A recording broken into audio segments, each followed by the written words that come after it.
Syedaralun, siapa sangka Tiara Marlene mengaku masih bersaudara dengan Ridwan Kamil setelah ditetapkan menjadi tersangka.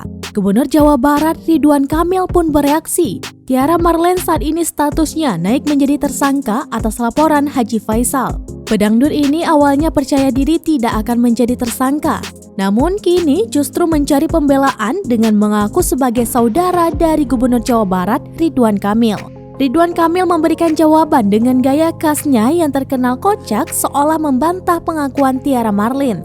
Dikutip Tribun News dari YouTube Sambal Lalap pada Senin 20 Juni 2022, Tiara mengaku memiliki hubungan saudara jauh dengan Ridwan Kamil. Mengetahui pengakuan Tiara, seorang warganet lantas bertanya kepada Ridwan Kamil melalui kolom komentar di akun sang gubernur. Bahkan jawaban itu disematkan di kolom komentar ayah mendiang Emerald Khan tersebut.